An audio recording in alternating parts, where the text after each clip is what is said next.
चलिए मेरे दोस्तों आते हैं चैप्टर नंबर 2 पे। चैप्टर नंबर 2 का नाम है बेसिस ऑफ चार्ज।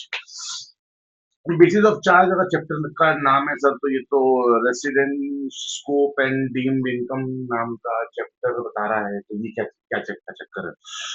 देखिए चैप्टर नंबर 2 का नाम है बेसिस ऑफ चार्ज, और एक बात मैं आपको बता दूं कि वो चैप्टर में एग्जाम में या फिर जानने वाली जो चीजें हैं वो मोस्टली आपकी रेसिडेंशियल स्टेटस एंड उसकी जो इनकम टैक्सेबल है वही जानने लायक बातें हैं और कुछ भी नहीं। आपको मैंने बेसिक आइडिया बता दिया है कि पर्सन डिसाइड करने के बाद वो बन जाता है असेसी, और असेसी डिसाइड करने के पहले हमें ये डिसाइड करना होता है कि वो जो इनकम कमा रहा है वो इंडिया में उसका टैक्स लगेगा या नहीं लगेगा। उसके लिए हमको उस पर्टिकुलर व्यक्ति का स्टेटस देखना पड़ता है कि उसका स्टेटस क्या है। तो स्टेटस देखने के लिए चार्ज ऑफ इनकम टैक्स सबसे पहले सेक्शन पढ़ते हैं, क्या है देखते हैं। Income tax is charged when the central act specify the rates of the tax year.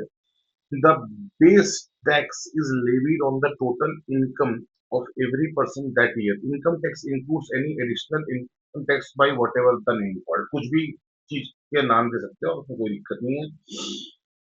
कुल मिला के भाई साहब ये बोलना ये चाह रहा है कि जो फाइनेंस एक्ट में हर ईयर एवरी ईयर रेट जो प्रिस्क्राइब होती है ना इनकम टैक्स की, उसके हिसाब से हमको इनकम टैक्स जो है वो भरना रहता है। ठीक है। उसके बाद में ये बोल रहा है कि टाइमिंग क्या है। द टैक्स में B charge on income of a period other than the tax year. The tax may be charged on the income of a period other than the tax year if the act expressly so provides। अगर act ऐसा बोलता है। ठीक है। Correction mode क्या क्या होता है। टैक्स कलेक्शन का मोड होता है TDS, TCS, advance tax as prescribed under the relevant provision. TDS भी हम पढ़ चुके हैं क्या है। टीसीएस क्या है। जैसे टीडीएस होता है ना साहब, वैसे टैक्स कलेक्टेड एट सोर्स होता है। टैक्स कलेक्टेड एट सोर्स का सबसे बढ़िया एग्जांपल है, अगर आप कोई भी कार लेने जाओगे और अगर कार आपकी 10 लाख रुपए से ऊपर है तो लगभग 1% का आपसे टीसीएस कलेक्ट होता है। मतलब हम 10 लाख रुपए से ऊपर 1% का हम टीसीएस सामने वाली कंपनी को देते हैं। सामने वाली कंपनी हमारे नाम से उस टीसीएस को जमा करती है, जिससे हम उस कार की परचेज का विवरण इनकम टैक्स में दे पाए, बिकॉज वो शो हो रहा होता है जब हम अपनी रिटर्न ऑफ इनकम भरने की कोशिश करते हैं। एडवांस टैक्स में आपको बताई दिया है। इसके अलावा आप सेल्फ असेसमेंट टैक्स भी बोल सकते हो। सेल्फ असेसमेंट टैक्स, इसके अलावा और कुछ निकल के आता है तो वो हम as per self assessment tax में भरते हैं। स्कोप ऑफ टोटल इनकम, एक मिनट की बैटरी थोड़ी सी लो हो गई है तो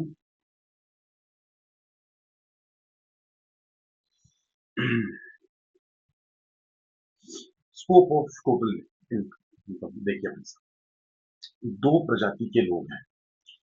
एक होते हैं रेसिडेंट, एक होते हैं नॉन रेसिडेंट। अभी हम जो कैटेगराइजेशन पढ़ते हैं वो ये पढ़े हैं कि साहब एक होते हैं रेसिडेंट और एक होते हैं नॉन रेसिडेंट। रेसिडेंट की भी दो कैटेगरी है, एक है आर एन ओ आर और एक होते हैं R but N O R. एक होते हैं ऑर्डिनरी, एक होते हैं नॉट ऑर्डिनरी। तो अभी मैं ऑर्डिनरी और नॉट ऑर्डिनरी की बात नहीं कर रहा, उनका इनकी डेफिनेशन जो है वो डिफरेंट है। अभी मैं सिर्फ बात कर रहा हूँ रेसिडेंट की और नॉन नॉन रेसिडेंट की, एज अ कंपोजिट बात कर रहा हूँ। उसमें मैं साफ साफ ये बोल रहा हूँ कि साहब अगर आप रेसिडेंट, मतलब अगर जो मैं आपको आगे डेफिनेशन बताऊंगा उसके हिसाब से अगर आप रेसिडेंट हैं तो आपकी जो इनकम है उसका स्कोप क्या क्या होगा। इनकम जो आपने रिसीव की या डीम्ड रिसीव की इंडिया में। डीम्ड रिसीव क्या है ये अभी अभी अपन ये भी देखेंगे। इनकम अक्रू की इंडिया में, अराइज की या डीम्ड अराइज हुई इंडिया में, और income outside India. In short मतलब मैं आपको सीधी सीधी एक बात बताऊं तो एक ब्लैंक ब्लैंक मैं ही बताता हूँ। अगर आप साहब साहब अगर आप क्या क्या है साहब अगर आप ना एक मिनट, अगर आप साहब क्या है, अगर आप रेसिडेंट है ना साहब, आप कौन है साहब,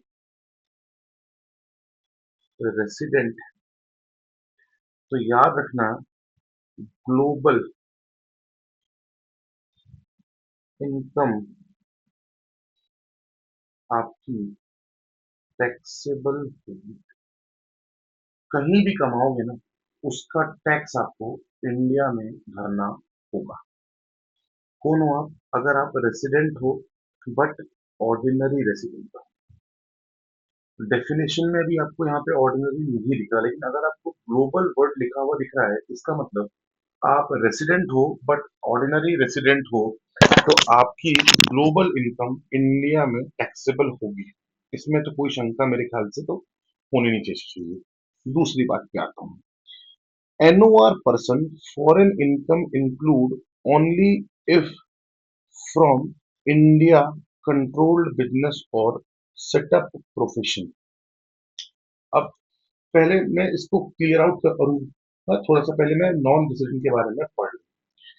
नॉन रेसिडेंट की कौन सी इनकम इंडिया में टैक्सेबल होगी? इनकम रिसीव्ड और deemed to be received in India, income accrue arising or deemed to be arise in India, foreign sources income is excluded entirely for non-resident। अब मेरी बात को मैं एक ब्लैंक पेज लेता हूँ सबसे पहले समझते हैं। तीन कैटेगरी के लोग हो गए साहब, ये बनाना है आपको। तो resident but ordinary resident, resident but not ordinary resident, और एक हो गया नॉन रेसिडेंट। अगर अगर आप resident but not ordinary resident है ना, तो साफ साफ दिखता हूं मैं, कहीं भी कमाया इंडिया में टैक्स भरना होगा। ठीक है। अगर आप resident but not ordinary resident हो, तो आपको जो इंडिया में आपने कमाया उसका टैक्स तो आपको देना ही होगा।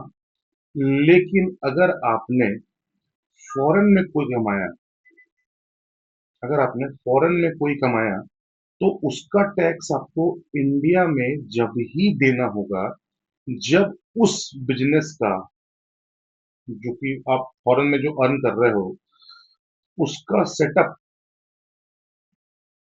या कंट्रोल इंडिया से है। ठीक है।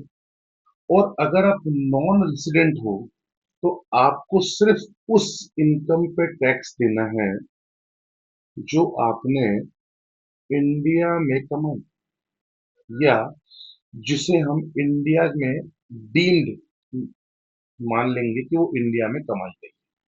यहाँ भी इंडिया में कमाई या इंडिया में डीम्ड, ऐसा मान लेंगे कि हम कि वो इनकम जो है इंडिया की। तीन कैटेगरी के लोगों के साथ ध्यान से, इसमें गलती अगर हुई ना तो बहुत समस्या क्रिएट हो जाएगी। अगर आप नॉन अगर आप ऑर्डिनरी रेसिडेंट के साथ, तो कहीं भी कमाया आपको उसका टैक्स जो है वो इंडिया में भरना है।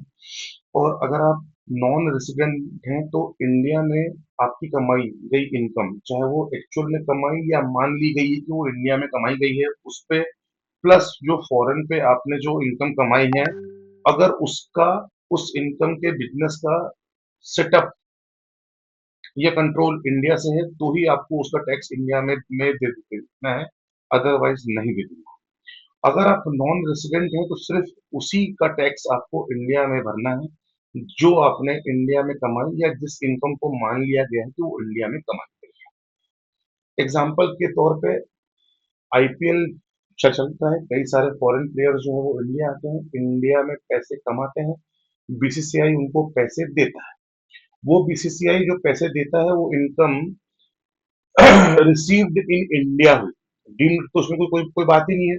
तो वो डीम्ड रिसीव की नहीं, वो इनकम रिसीव इन इंडिया हुई, तो वो रिसीव इन इंडिया हुई तो उसका टैक्स उसको इंडिया में देना है, सिर्फ उसी इनकम का, और कोई इनकम का टैक्स नहीं देना, सिर्फ उसी इनकम का उसको इंडिया में टैक्स देना है। उसके अलावा जो उसकी अदर जो जो जो इनकम है उसको कंप्यूट करते समय, उसकी इनकम को इंडिया में कंप्यूट करते करते समय हम वो इनकम कंसिडर ही नहीं कर पाए। क्लियर बात हो गई अगर यहाँ तक, तो मैं आगे आ जाऊँ। अब प्रॉब्लम क्या थी, मैं आपको एक छोटी सी प्रॉब्लम मैं बताता हूँ। जब मैं ये चैप्टर पढ़ता था, तो मैंने इसको ये चैप्टर को पढ़ा सीए इंटर में।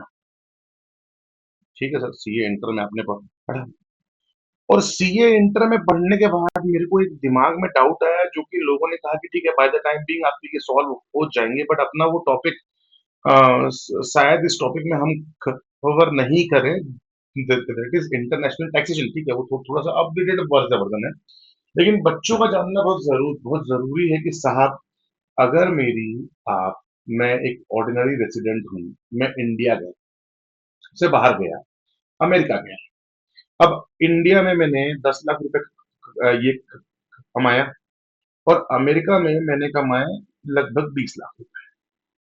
अब अमेरिका में तो मेरे को टैक्स कट के आया, मतलब अगर मेरे को 5 लाख रुपए अमेरिका में टैक्स कट के मेरे हाथ में 15 लाख रुपए आए, और आपका बोलना है साहब कि 15 लाख रुपए आप यहाँ पे जोड़ दोगे, और मेरे को मेरी इनकम बता दोगे 25 लाख, और फिर मैं 25 लाख पे लेट से 30% टैक्स ब्रैकेट में आया, तो मैं तो फिर तो 15 लाख का 30% आपको मैं दोबारा दूंगा। इसका मतलब जो मैंने 15 लाख रुपए कमाए, उसमें मैंने 4.5 लाख रुपए दिए आपको, और 5 लाख रुपए दिए अमेरिकन गवर्नमेंट को। तो फिर तो मेरे हाथ में उस 20 लाख रुपए की इनकम में टैक्स कट जाने के बाद जो है केवल 10 लाख रुपए आया। इसी चीज को सॉल्व करने के लिए इनकम टैक्स में एक कंसेप्ट होता है DT double, double tax avoidance agreement. अब डबल टैक्स अवॉइडेंस एग्रीमेंट में कुछ हमारे 136 से 138 देशों के साथ में ट्रीटी है, डबल टैक्स अवॉइडेंस एग्रीमेंट की ट्रीटी है। उस डबल टैक्स अवॉइडेंस एग्रीमेंट की ट्रीटी के अकॉर्डिंग काफी सारे अपने अपने नियम। लेट सपोज कि अगर मैं कनाडा की ट्रीटी मान के चलूं जो इंडिया के साथ है, तो उसमें क्लियर कट ये लिखा है कि भाई टैक्स आपको उस जगह पे, अगर आप इंडियन रेसिडेंट हो और कनाडा में आपने इनकम अर्न की, आप कैनेडियन रेसिडेंट हो और आपने इंडिया में इनकम अर्न की, इंडियन रेसिडेंट हो कनाडा में इनकम अर्न की, या कैनेडियन रेसिडेंट हो और आपने इंडिया में इनकम अर्न की, तो आपको टैक्स उसी जगह पे देना होगा जहां पे आपका परमानेंट रेसिडेंट है। मतलब अगर मैं यहाँ से कनाडा कमाने गया, तो मेरे को टैक्स कहाँ पे देना होगा, मेरा परमानेंट जो रेसिडेंट है वो इंडिया में, तो इंडिया में टैक्स देना होगा, तो मैं अपनी टोटल इनकम में उसको इंक्लूड करूंगा, लेकिन एज अ एग्जम्पशन जो इसका स्पेसिफिक सेक्शन होंगे, उसके तहत मैं उस टैक्स का उस टीटी के नियमों के तहत मैं एग्जम्पशन ले लूंगा। अब सवाल ये आता है सर कि कई सारे देश ऐसे भी होंगे जहां से इंडिया की टीटी नहीं होगी। यस, काफी सारे देश ऐसे हैं जहां पे इंडिया की टीटी नहीं है। उस केस में इनकम टैक्स के जो चैप्टर्स हैं इंटरनेशनल टैक्सेशन के, वो आपको एक स्पेशलाइज सेक्शन पे कुछ छूट जो है प्रोवाइड जो है वो करते हैं आपको, कि ठीक है यार इस देश में आपने इनकम अर्न की, टीटी नहीं है, तो एज पर दिस सेक्शन आपको इतनी रिबेट मिल जाएगी। तो डबल टैक्स तो आपका लगेगा नहीं, आप अपने दिमाग में इस चीज को क्लियर रख के चलिएगा। चलो दोबारा आते हैं अपने चैप्टर पे, चैप्टर नंबर 2 अपन देख लेते हैं, resident versus non resident side by side. मैंने एक एग्जांपल यहाँ पे लिखा हुआ है कि भाई अगर आप, क्या हुआ, आपने सैलरी अर्न की कहाँ पे, यूके में आपने सैलरी अर्न की, और आप रेसिडेंट हो, तो उसका टैक्स जो है आपको इंडिया में भरना ही है, जाहिर सी बात बात तो उसमें कोई कोई दिक्कत वाली बात तो है ही नहीं आपकी। और अगर आप नॉन रेसिडेंट हो, यार मेरे भाई, कौन है आपका फेवरेट आईपीएल प्लेयर, कौन है जो जो विदेश से आया, मेरा तो था ब्रेंडन मैकलम। तो ब्रेंडन मैकलम न्यूजीलैंड में सैलरी अर्न किया, तो वो आपको इंडिया में टैक्स देगा ही क्यों भाई, उसका तो कोई कोई संबंध ही नहीं है। और अगर आप ये कहो कि नहीं भैया वो तो न्यूजीलैंड से इंडिया में खेलने आया था, तो इंडिया में जब उसकी इनकम कंप्यूट होगी तो न्यूजीलैंड की सैलरी भी जो उड़ेगी, ये बेतुकी बातें हैं, ऐसा कुछ नहीं नहीं होगा, तो आपको लोड लेने की जरूरत नहीं। अगर आपको दिल्ली में कोई प्रॉपर्टी से 3 लाख रुपए का रेंट आया है तो रेसिडेंट को तो कोई छूट ही नहीं है।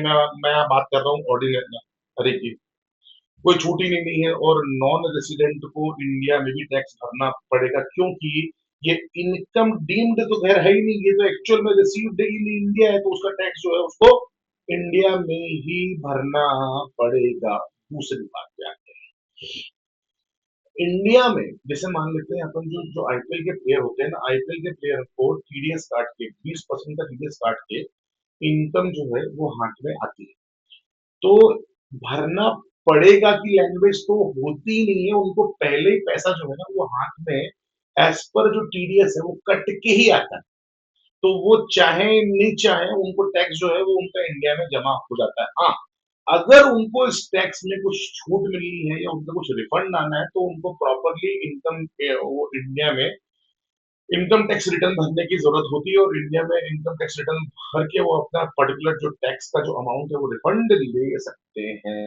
एक बच्चे ने मेरे को पूछा, सर क्या फॉरेनर्स का पैन कार्ड इशू होता है? बिल्कुल इशू होता है, कोई दिक्कत नहीं आती है उसमें। The comparison illustration the critical distinction. A resident's global income is taxable in India, whereas the non-resident's Indian tax liability is limited strictly to the Indian sources income.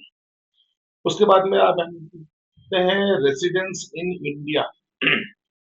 अब बहुत पढ़ ली बहुत पढ़ ली बातें,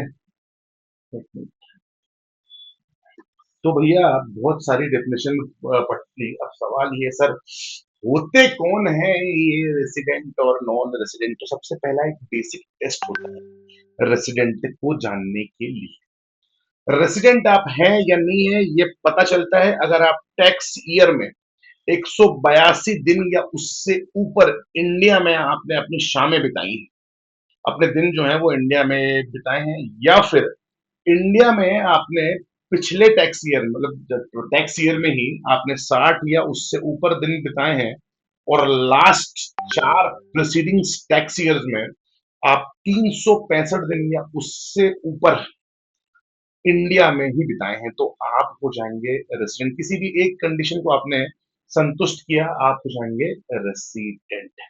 लेकिन कुछ एग्जांपल्स ऐसे हैं जो जो एग्जाम में ही आएंगे। देखो ऐसा कोई कोई अगर इनकम टैक्स का सवाल आएंगे तो ऐसा सवाल दिन गिनने को नहीं पूछेगा, बच्चे नहीं हो आप, ये पूछेगा जो रिलैक्सेशन, इसको बोलते हैं एक्सेप्शंस। एक्सेप्शंस क्या क्या है? एक्सेप्शंस ये है कि अगर कोई क्रू मेंबर है इंडियन शिप का और वो इंडिया छोड़ रहा है, तो उसका रेसिडेंट होना ना होना, सिर्फ उसको उसके ऊपर एक कंडीशन अप्लाई होगी, और वो है ये वाली। मतलब अगर वो क्या नाम है 90 दिन वाली कंडीशन पूरी नहीं भी करता, मतलब 60 दिन वाली जो कंडीशन पूरी नहीं भी करता है, सिर्फ एक कंडीशन को ही सेटिस्फाई देता है, तो उसको मान लिया जाएगा रेसिडेंट। अभी मैं बात कर रहा हूँ रेसिडेंट की, ऑर्डिनरी नॉट ऑर्डिनरी की डेफिनेशन अलग है। तो सबसे पहली बात तो मैं बता दूं, ये दोनों कंडीशन के बीच में है और इस कंडीशन के बीच में है एंड, मतलब ये दोनों कंडीशन जो है आपकी सेटिस्फाई होनी चाहिए, और इनमें से कोई भी एक कंडीशन आपकी सेटिस्फाई हो गई तो आप रेसिडेंट की कैटेगरी में तो आ जाओगे। अगर एक सिटीजन है जो कि जॉब के पर्पज से लिविंग फॉर एम्प्लॉयमेंट अब्रॉड, तो उसके केस में भी जो 60 दिन का नियम है ना, ये नहीं देखा जाए। अगर एक सिटीजन है वो या फिर पर्सन ऑफ इंडियन ओरिजिन है, जिसकी इनकम 15 लाख या 15 लाख से कम है, तो उसके ऊपर भी ये 60 दिन वाला नियम जो है वो एप्लीकेबल नहीं होगा।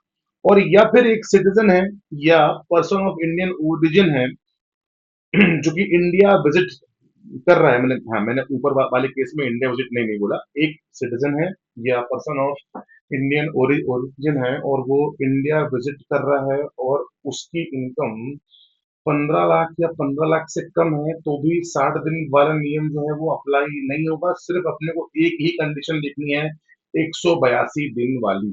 60 दिन वाला जब कंडीशन अप्लाई नहीं होगा तो 365 वाला तो ऑटोमेटिक ही नहीं होगा, बिकॉज ये दोनों कंडीशन एक ही है।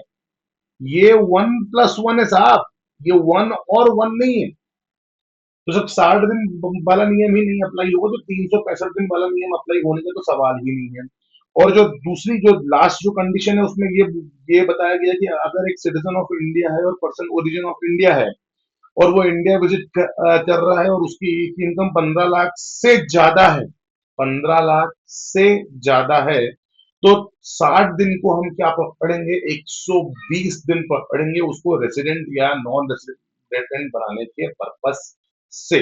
अगर अगर दोनों ही कंडीशन सेटिस्फाई नहीं होती तो बंदा सीधे सीधे नॉन रेसिडेंट हो जाएगा। हमको नॉन रेसिडेंट में कोई स्पेशल कंडीशन नहीं देखनी, बंदा या तो रेसिडेंट है या नॉन रेसिडेंट है। रेसिडेंट होने के बाद हमको चेक करना है कि वो ऑर्डिनरी है या नॉट ऑर्डिनरी है, ये अपने को बाद में चेक करना है।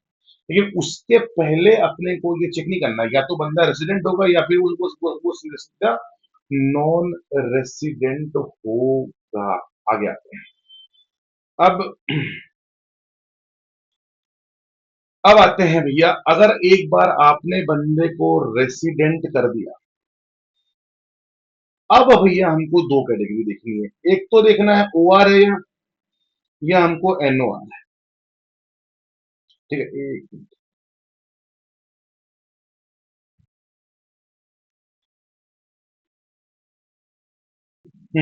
चलो।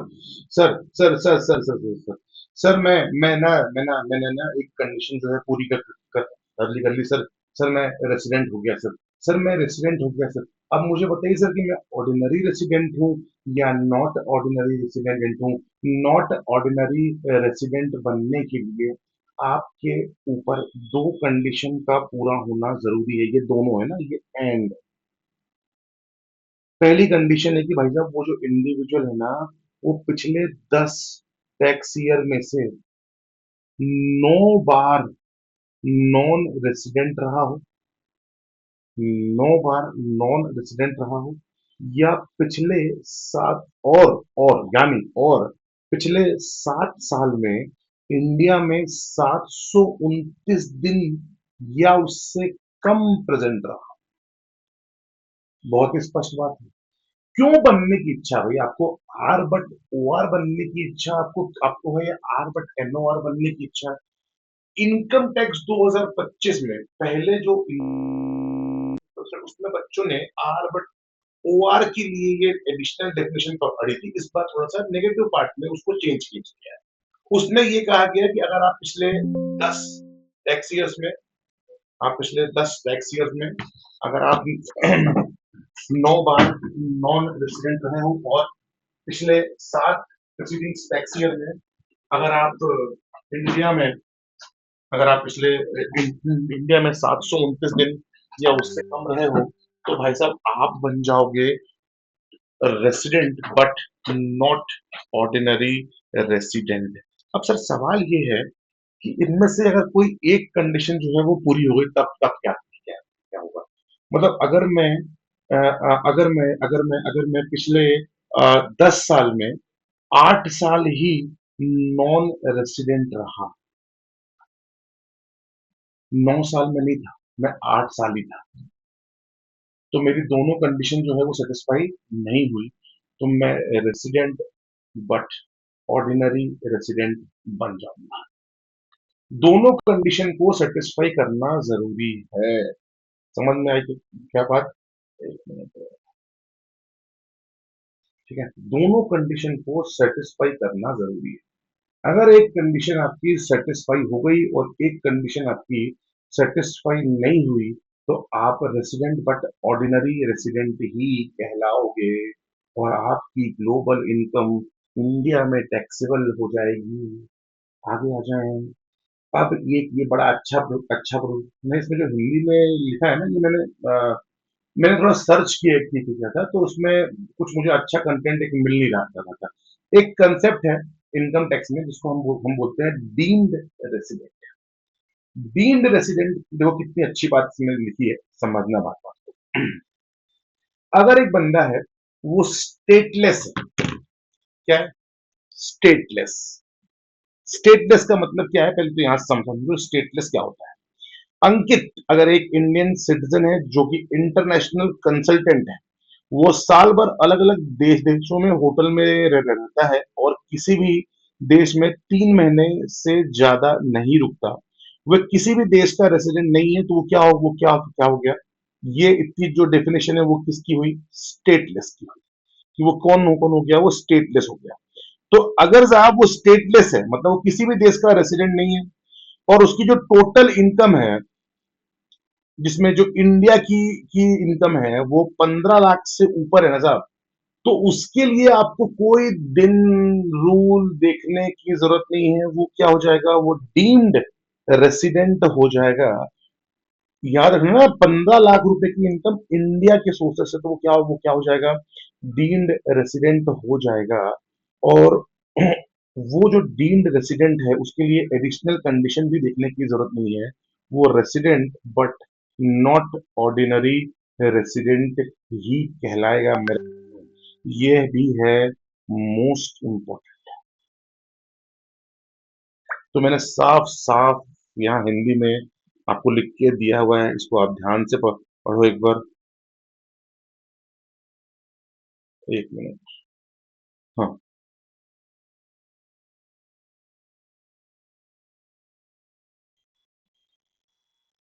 हम्म। साफ साफ लिखा हुआ है कि पुराना नियम एक ये है कि वो नॉन रेसिडेंट कहलाता था। नया नियम सेक्शन 6 से 7 में चूंकि उसकी इंडियन इनकम 50 लाख से ज्यादा है, ये भी याद रखना ना, ये भी एक्सीड लिखा हुआ है यहाँ पे, एक्सीड, इक्विवेलेंट और एक्सीड नहीं है। 50 लाख से ज्यादा है और वो कहीं भी टैक्स नहीं देता है, तो उसे डीम्ड रेसिडेंस घोषित कर दिया जाएगा। अब उसे अपनी इनकम 20 लाख रुपए की इनकम पर, भाई 15 लाख से ऊपर मतलब 20 लाख रुपए की इनकम में मान लेते हैं, इंडियन स्लैब के हिसाब से टैक्स पे करना होगा। अब भैया आपने इंडिविजुअल का तो निकाल लिया, पर बाकी सबका क्या, भाई बाकी सबके रेसिडेंस को आप कैसे तय करोगे। तो बाकी सबका रेसिडेंस तय करने के लिए सबसे पहले आते हैं एचयूएफ फॉर्म और एओपी। तो वो रेसिडेंट कहलाएगी अगर उसके बिजनेस का कंट्रोल और management is not होनली outside India during the year. मतलब अगर पार्टली भी उसका जो रेसिडेंस है वो इंडिया में है, तो वो क्या कहलाएगी, रेसिडेंस कहलाएगी। एक इसमें इंपॉर्टेंट बात है, ये ध्यान दो क्या है, एन इंडिविजुअल और एचयूएफ। यहाँ पे जब अपन पढ़ रहे थे ना कंडीशन, जब अपन ये एनआर की कंडीशन पढ़ रहे थे, तो अपन ने एक लाइन मिस कर दी। उसमें लिखा था the same two limb test apply to the manager और karta of an HUF for determining NOR status of the HUF.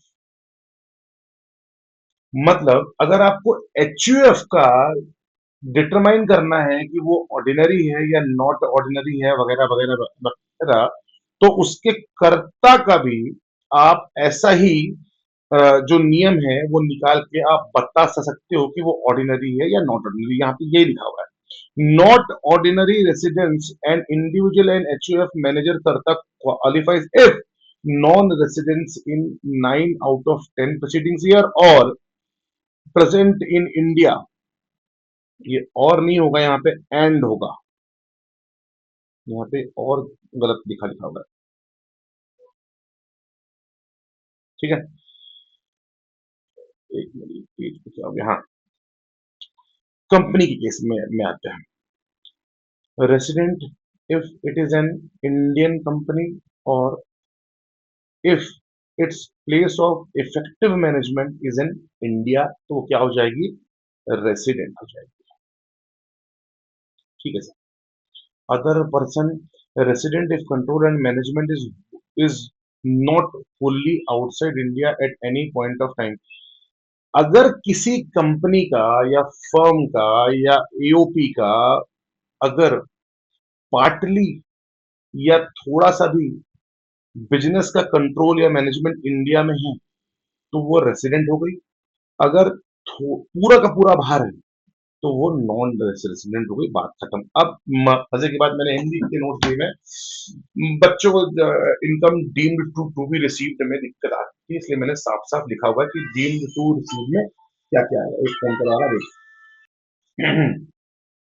आ जाते हैं। कौन कौन सी इनकम है भैया जिसको डीम्ड टू बी रिसीव्ड माना जाएगा इंडिया में? सबसे पहला है आरपीएफ एनुअल एक्रिएशन। आसान शब्दों में ब्याज और ट्रांसफर पर टैक्स समझिए। मतलब क्या है? आपके पीएफ अकाउंट में हर साल जो ब्याज इंटरेस्ट जुड़ता है, अगर वह एक लिमिट मतलब सालाना 2.5 लाख या 5 लाख जैसा भी लागू हो से ज्यादा है, तो वह उस साल आपकी इनकम मान ली जाएगी। ट्रांसफर्ड बैलेंस अगर कोई अनरिकग्नाइज्ड फंड को रिकग्नाइज्ड फंड में बदला जाता है, तो उसमें से जो पुराना बैलेंस ट्रांसफर होता है, उसका कुछ हिस्सा उस साल इनकम मान लिया जाता है। अपन जो इनकम, मेरे ख्याल से लेक्चर काफी लंबा हो गया है। अपन जो इनकम ये वाला जो जो जो टॉपिक है ना, इसको अपन नेक्स्ट लेक्चर में देखेंगे। ये वाला जो लेक्चर है अपन यही पे एंड करते हैं, बिकॉज ये क्या है, एक सेपरेट टॉपिक है इनकम रिसीव्ड टू बी। ये 5 इनकम है जो कि डीम्ड टू रिसीव्ड है। इसके बाद में deemed to accrue and arise है। उसके बाद में एक ये एससीपी है, स्पेशल इकोनॉमिक प्रेजेंस है। तो ये जो जो दो तीन जो टॉपिक्स है ना, मैं इसको एक सेपरेट एक लेक्चर में खत्म करने का ट्राई करता हूँ। तब तक के लिए धन्यवाद।